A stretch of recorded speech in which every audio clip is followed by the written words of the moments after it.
మనం చూసుకున్నట్లయితే మరొక బ్రేకింగ్ న్యూస్ అయితే వచ్చింది. సమగ్ర కులగణన నివేదికకు కేబినెట్ ఆమోదం అయితే తెలపడం అయితే జరిగిందనమాట.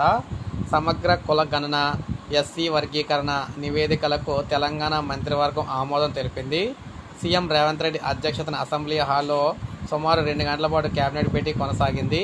ఈ నివేదికను మధ్యాహ్నం 2 గంటలకు అసెంబ్లీలో అయితే ప్రవేశపెట్టి ఆమోదం అయితే తెలిపారన్నమాట. కేబినెట్ భేటీలో సీఎం రేవంత్ రెడ్డి మాట్లాడుతూ దేశంలో మొదటిసారి కులగణన చేసిన చరిత్ర సృష్టించామన్నారు. పకడ్బందీగా సర్వే చేసి సమాచారం సేకరించి కులగణన ఎస్సీ వర్గీకరణకు రోడ్ మ్యాప్ అయితే తెలంగాణ చేస్తున్నామని, కులగణన విషయంలో ప్రధానిపై ఒత్తిడి పెరుగుతుందని, అదేవిధంగా ఎస్సీ వర్గీకరణపై సుప్రీంకోర్టు తీర్పుతో పాటు మంత్రివర్గ ఉపసంఘం ఏకసభ్య కమిషన్ సిఫార్సులు కూడా ప్రకారం ముందుకెళ్తామని చెప్పేసి అన్నారన్నమాట. సో ఈ విధంగా క్యాబినెట్ మీటింగ్ అయితే ఈ విధంగా అయితే జరగడం అయితే జరిగింది. ఈ క్యాబినెట్ మీటింగ్లో తెలంగాణకు సంబంధించి మొత్తం ప్రెషర్ అంతా కూడా ప్రధాని మీద అయితే పెడుతున్నారన్నమాట, మోడీ మీద. సో ఇది మనకి లేటెస్ట్ అప్డేటు.